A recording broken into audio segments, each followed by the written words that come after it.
வணக்கம் நண்பர்களே, welcome back to வேதேஸ் XP. 39,000 அடி உயரத்துல பறந்துகிட்டு இருந்த விமானத்தோட 2 என்ஜினும் நின்னு போச்சு. என்ஜின் நின்ன பிறகு விமானம் முழுக்க ஒரே அமைதி. உள்ள இருந்த 293 பயணிகளுக்கும் என்ன நடந்துகிட்டு இருக்குன்னு புரியல. விமான பைலட் செஞ்ச அந்த சம்பவம் விமானத்தை தர இறக்கிச்சா இல்ல வேற எதுவும் அசம்பாவிதங்கள் நடந்துச்சா? அந்த திக் நிமிடங்கள், இது போன்ற திக் சம்பவங்களை தெரிஞ்சுக்க வேதேஸ் எக்ஸ்பி சேனலை சப்ஸ்கிரைப் பண்ணிக்கோங்க. கனடா டொரண்டோல இருந்து போர்ச்சுகல் லிஸ்பன் வரைக்கும் டிராவல் பண்ணக்கூடிய ஏர் டிரான்சிட் ஃளைட் 236 பறக்க ரெடியா இருந்துச்சு. 287 பேசஞ்சர்ஸ், 6 crew members எல்லோரும் ரெடியா ஏறி அமர்ந்திருந்தாங்க. கிட்டத்தட்ட 5000 கிலோமீட்டர் பயணிக்க போற ஃளைட் 6ல இருந்து 7 மணி நேரம் எடுக்கும் இந்த டிராவல். இப்ப ஃளைட் மெதுவா நகர்ந்து வானத்தை நோக்கி சீறி பாய தொடங்கிச்சு. மெதுவா உயரங்கள் கூடிக்கிட்டே போச்சு. குறிப்பிட்ட உயரத்தை அடைஞ்சதும் எல்லா பேசஞ்சர்ஸும் சீட் பெல்ட்டை கழட்டிட்டு அவங்களுக்கு பிடிச்ச மாதிரி உட்கார்ந்துகிட்டாங்க. உள்ள இருந்த விமான பணியாளர்கள் பேசஞ்சர்ஸுக்கு உணவுகளை பரிமாற ஆரம்பிச்சாங்க. கிட்டத்தட்ட 5000 கிலோமீட்டர்ல 4000 கிலோமீட்டர் கடந்து வந்துட்டாங்க. இன்னும் 1 அல்லது 1.5 மணி நேரத்துல விமானம் தரையிறங்க போகுது. எல்லாமே நல்லா தான் போய்கிட்டு இருந்தது. ஆனா பைலட்டுக்கு ஒரு சிக்னல். ரைட் சைடு என்ஜின்ல ஃபியூல் கம்மியா இருக்குன்னு சிஸ்டம் காட்டிச்சு. பொதுவா விமானத்துல 2 பக்கமும் இருக்கிற ரெக்கையில ஃபியூல் ஏத்தி வச்சிருப்பாங்க. ஒரு பக்கம் கம்மியாவும் இன்னொரு பக்கம் கூடுதலாவும் ஃபியூல் இருந்தா ஃளைட்டோட வெயிட் பேலன்ஸ் பண்றதுல பிரச்சனை ஏற்படும். இதனால பைலட் லெஃப்ட் சைடுல இருக்கிற கொஞ்சம் ஃபியூல ரைட் சைடு பக்கம் அனுப்பி ஃளைட்டோட வெயிட்ட பேலன்ஸ் பண்ண ஆரம்பிச்சாரு. இப்போ ஃளைட் வெயிட் 2 பக்கமும் சரி சமமா இருந்துச்சு. ஆனா இன்னும் சில நிமிடங்கள் கழிச்சு ரைட் சைடுல மீண்டும் ஃபியூல் கம்மியா இருக்குன்னு காட்டிச்சு. அப்பதான் அவங்களுக்கு புரிஞ்சது ரைட் சைடு ஃபியூல் பைப்ல லீக்கேஜ் இருக்கலாம் அப்படின்னு. அதனால அவங்க அனுப்புற ஃபியூல் லீக் ஆகி மீண்டும் கம்மியா இருக்கு அப்படின்னு எச்சரிக்கை பிப் ஒலிச்சது. பைலட்ஸ் பரபரப்பாக ஆரம்பிச்சாங்க. அவங்க நினைச்சது ரைட் சைடு ஃபியூல் கம்மியா இருக்கு அப்படின்னு. ஆனா அங்க லீக்கேஜ் ஆகிட்டு இருக்கு. இதனால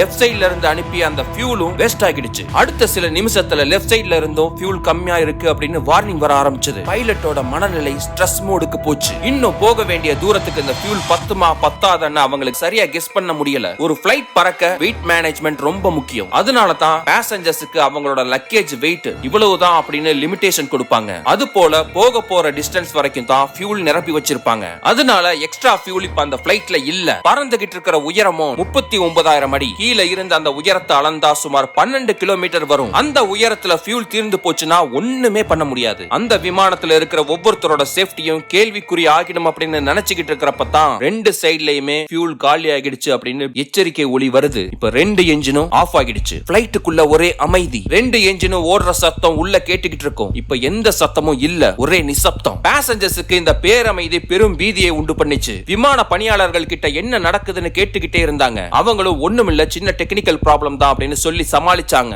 பயணிகளுக்குள்ள இருந்த சிலருக்கு என்ஜின் வேலை செய்யல அப்படின்னு ஃளைட் பத்தி டெக்னிக்கலா பேச ஆரம்பிச்சாங்க. என்ஜின்ல கோளாறா இருக்கலாம், இல்லனா ஃபியூல் தீர்ந்து போயிருக்கலாம் அப்படின்னு சொன்னாங்க. விமான பணியாளர் ஒருத்தர் பைலட்ஸ் கேபின்குள்ள போய் என்ன பிரச்சனை அப்படின்னு கேட்டாங்க. கேப்டன் பைலட், ஃபியூல் காலி. ரைட் சைடு என்ஜின்ல எங்கேயோ லீக்கேஜ் இருக்கு. அது நமக்கு தெரியாம போனது நம்மளோட துரதிர்ஷ்டவசம் அப்படின்னாரு. சரி, அடுத்து நம்ம என்ன பண்ண போறோம் அப்படின்னு விமான பணியாளர் கேட்டாரு. ஃபியூல் தீர்ந்துட்டா ஃளைட்டோட முக்கியமான எல்லா சிஸ்டமும் வேலை செய்யறது நின்னு போயிடும். ஆனா பேட்டரியில இயங்கக்கூடிய எமர்ஜென்சி சிஸ்டம் வேலை செய்யும். அதுவும் மிக முக்கியமான விஷயங்கள் மட்டும் தான் வேலை செய்யும். முக்கியமான விஷயங்கள்னா ஸ்டீரிங், கண்ட்ரோல், பிரேக் இதெல்லாம் வேலை செஞ்சுக்கிட்டு இருந்துச்சு. இதனால அவங்களால டைரக்ஷன் மாத்த முடியும், மேல கீழ விமானத்தை இயக்க முடியும், லேண்டிங் ஸ்பேஸ் கிடைச்சா லேண்ட் ஆகி பிரேக் போடவும் முடியும். ஆனா இதெல்லாம் என்ஜின் வேலை செய்யறப்ப நடக்கிற மாதிரி கனக்கச்சிதமா நடக்காது. இந்த எமர்ஜென்சி கண்ட்ரோல் எல்லாமே பேட்டரி இருக்கிற வரைக்கும் தான் வேலை செய்யும். பேட்டரியும் போச்சுன்னா ஃளைட் வெறும் ஒரு காகித விமானம் மாதிரி தான். அது எங்க போய் முடியணுமோ அங்க போய் முடியும்.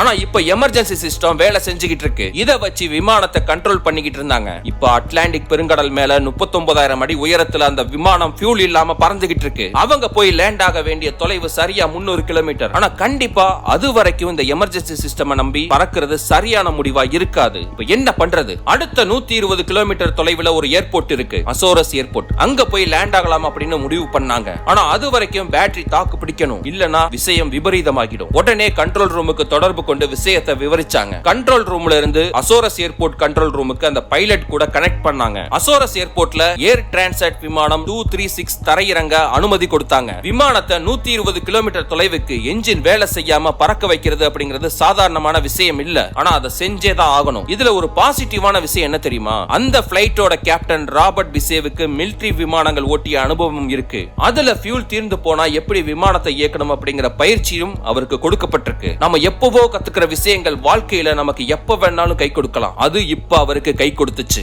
அந்த பயிற்சி இப்ப அவர் அந்த விமானத்தை சரியா செலுத்த உதவிச்சு. இப்படியே 120 கிலோமீட்டர் என்ஜின் இயங்காம காத்துல மிதந்தபடியே அந்த அசோரஸ் ஏர்போர்ட்டுக்கு கொண்டு வந்தாரு. கொஞ்சம் கொஞ்சமா உயரத்தை குறைச்சிக்கிட்டே வந்தாரு. ஆனா அவரால அவர் நினைச்ச அளவுக்கு வேகத்தை குறைக்க முடியல. இதனால வேகத்தை தேவையான அளவுக்கு குறைக்காம தான் அந்த ஏர்போர்ட்ல லேண்ட் ஆக வேண்டி இருந்துச்சு. இது ரொம்ப ஆபத்தான விஷயம். ஏன்னா பிரேக் அப்ளை பண்ணி சரியான தூரத்துல பிளைட் நிக்காம கடைசி வரை போய் காம்பவுண்ட் செவத்துல மோதி பெரிய விபத்து ஏற்படலாம். இப்ப இவ்வளவு நேரம் வானத்துல நீச்சல் அடிச்சுக்கிட்டு வந்தது பெரிய விஷயமா அவங்களுக்கு தெரியல. கரை ஏறி போற மிகப்பெரிய சவால் கண்ணுக்கு முன்னாடி நெருங்கிக்கிட்டு இருக்கு. போதிய வேகம் குறையலனா மீண்டும் வானத்துல பறக்கவும் வாய்ப்பில்ல. சில சமயம் சில பிளைட் சரியா லேண்ட் ஆக முடியல அப்படின்னா ரோடு வரைக்கும் வந்து மீண்டும் வானத்துல பறந்து போய் மீண்டும் சரியா சுத்தி சரியா லேண்ட் ஆவாங்க. ஆனா இந்த வாய்ப்பு இவங்களுக்கு இல்லவே இல்ல. ஒரே ஒரு வாய்ப்பு மட்டும்தான். தரையிறங்கணும், எப்படியாவது வேகத்தை கட்டுப்படுத்தி விமானத்தை நிறுத்தணும். ஒரே ஒரு வாய்ப்பு. தவற விட்டா அடுத்த வாய்ப்பு அப்படிங்கிற பேச்சுக்கே இடமில்ல. வேகமா தரையிறங்க வந்துகிட்டு இருந்த பிளைட் சக்கரத்தை வெளியே நீட்டிச்சு. ஏர்போர்ட் லேண்ட்ல வந்து படு வேகமா இறங்கிச்சு. ஏர்போர்ட்ல இருக்கிறவங்க எல்லோரும் ஏன் இந்த பிளைட் இவ்வளவு வேகமா வந்து இறங்குது அப்படின்னு வியப்பா பார்த்தாங்க. கேப்டன் பிரேக்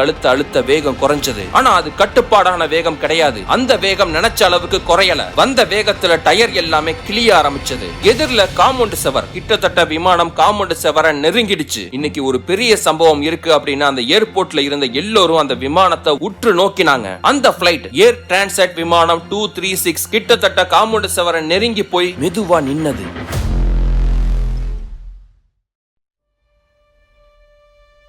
கேப்டனுக்கு ஏறி இருந்த ஸ்ட்ரெஸ் லெவல் எல்லாமே அந்த ஒரு நொடியில குறைஞ்சி ரிலாக்ஸ் மோடுக்கு மாறினாரு. கிட்டத்தட்ட 19 நிமிடங்கள் அந்த விமானம் ஃபியூல் இல்லாம என்ஜின் நின்னு போய் கிட்டத்தட்ட 120 கிலோமீட்டர் பயணிச்சிருக்கு. உண்மையிலே பார்த்தா இது ஒரு சாதனை. ஒரு பேசஞ்சர் பிளைட் இந்த நீளத்துக்கு என்ஜின் வேலை செய்யாம பறந்தது கிடையாது. இந்த சம்பவம் நடந்த 2001க்கு முன்பும் இல்ல இப்ப வரைக்கும் இப்படி எந்த ஒரு பிளைட்டும் இந்த நீளத்துக்கு பறந்தது கிடையாது. 293 பேரோட உயிர் ஒரு சிறு கீறல் கூட இல்லாம காப்பாற்றப்பட்டது.